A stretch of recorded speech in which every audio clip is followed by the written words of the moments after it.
Assalamualaikum warahmatullahi wabarakatuh. Waalaikumsalam warahmatullahi wabarakatuh.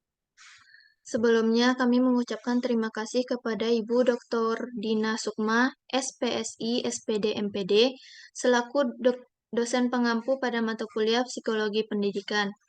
Baiklah, kami dari kelompok 1 yang beranggotakan saya sendiri, Sylvia Azahra, sebagai moderator, dan rekan saya Muhammad Ghazali Al-Hakim dan Widya Davitasari. Baiklah, pada kesempatan kali ini, kami akan mempresentasikan materi mengenai konsep pertumbuhan dan perkembangan, serta hubungannya dengan proses pendidikan dan pembelajaran. Terdapat 3 subtopik. Yang pertama yaitu konsep pertumbuhan serta hubungannya dengan proses pendidikan dan pembelajaran. Yang kedua yaitu konsep perkembangan serta hubungannya dengan proses pendidikan dan pembelajaran. Yang ketiga, hubungan perkembangan dalam proses pendidikan dan pembelajaran serta hukum perkembangan. Baiklah, untuk materi pertama akan dijelaskan oleh Muhammad Ghazali Al-Hakim. Kepada Ghazali disilahkan.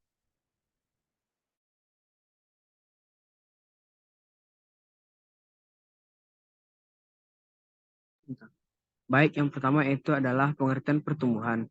Pertumbuhan adalah proses peningkatan yang ada pada diri seseorang yang bersifat kuantitatif atau bisa diukur. Pertumbuhan dalam proses pembelajaran dipengaruhi oleh berbagai faktor yang dapat mempengaruhi peran penting dalam berbagai seseorang memahami, menyerap, dan mengaplikasikan informasi baru. Yang kedua yaitu faktor yang mempengaruhi pertumbuhan dalam proses pendidikan dan pembelajaran. Yang pertama, motivasi. Motivasi yang tinggi dapat mendorong seseorang untuk belajar dengan tekun dan gigih. Motivasi intrinsik dan motivasi ekstrinsik. Yang kedua yaitu minat dan relevansi.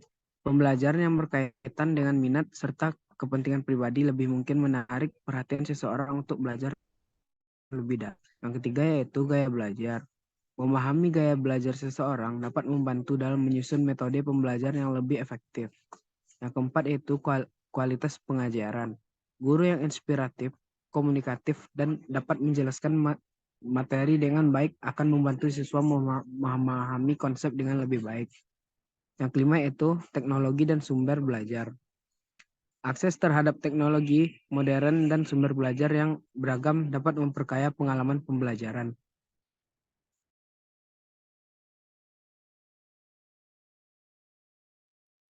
Baiklah, selanjutnya yaitu konsep perkembangan serta hubungannya dengan proses pendidikan dan pembelajaran yang akan disampaikan oleh Widya Davitasari. Kepada Widya disilahkan.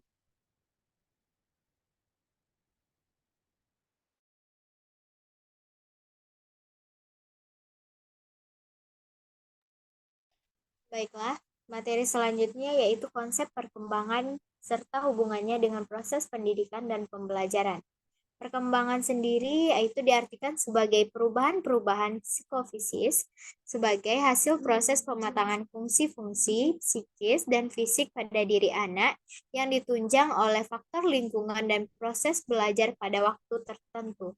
Perkembangan ini diartikan sebagai tahapan-tahapan perubahan yang progresif dan ini terjadi dalam rentang kehidupan manusia dan organisme lainnya, tanpa membedakan aspek-aspek yang terdapat dalam organisme-organisme tersebut.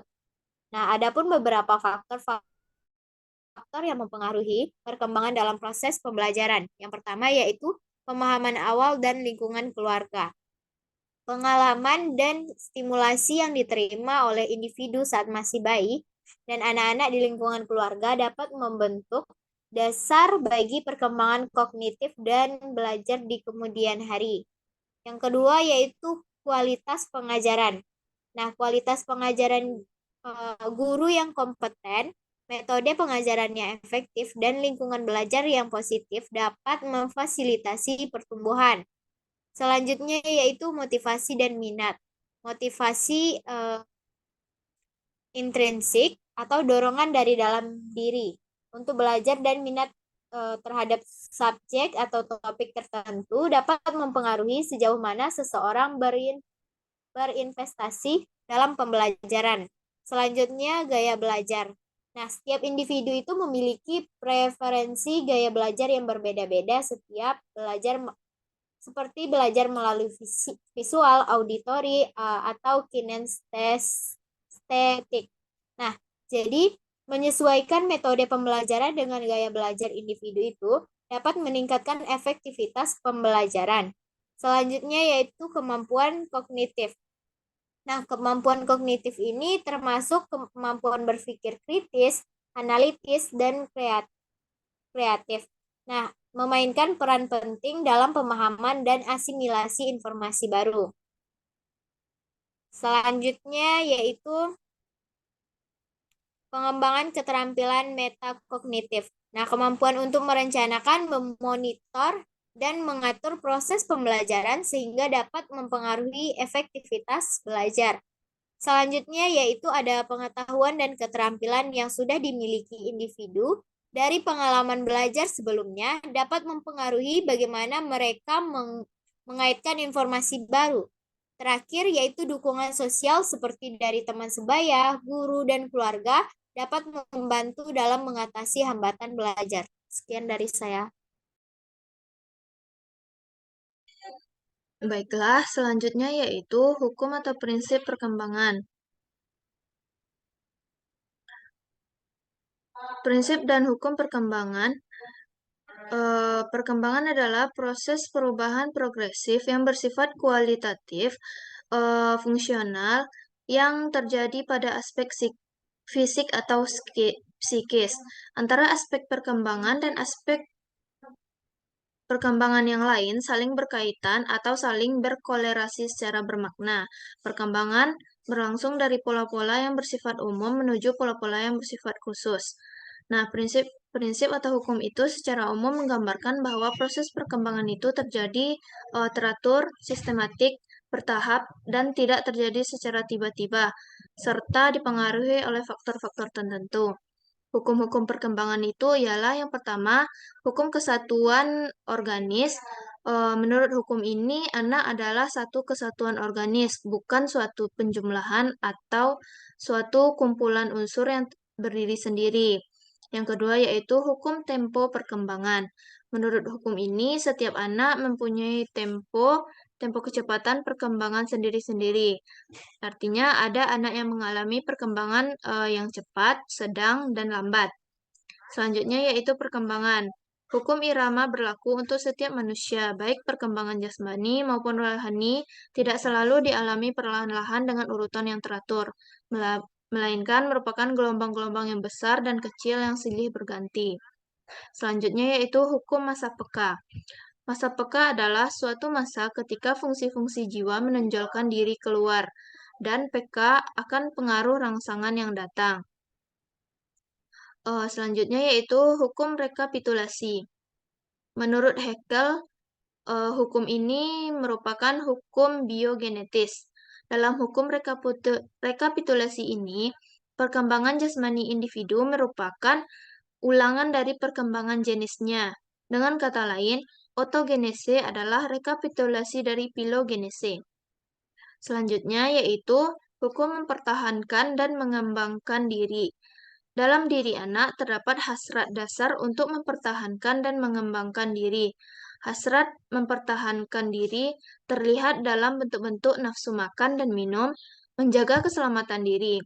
Sedangkan hasrat pengembangan diri seperti hasrat ingin tahu, mengenal lingkungan, ingin bergerak, kegiatan bermain-main, dan sebagainya. Dan yang terakhir yaitu hukum predestinasi.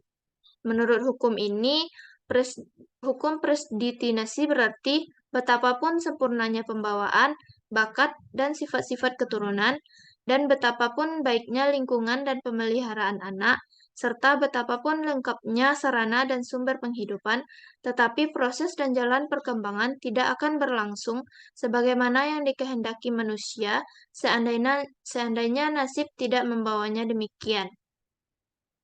Baiklah, sebagai kesimpulan di mana manusia senantiasa mengalami pertumbuhan dan perkembangan, di mana pertumbuhan merupakan perubahan pada diri individu yang bersifat fisik dan dapat diukur secara kuantitatif, seperti perubahan tinggi badan yang dapat diukur dengan meter, perubahan berat badan yang dapat diukur dengan kilogram, sedangkan Perkembangan adalah suatu proses perubahan dalam diri individu yang bersifat kualitatif atau untuk fungsi psikologis yang berlangsung secara terus-menerus ke arah yang lebih baik. Baiklah, sekian presentasi dari kelompok kami.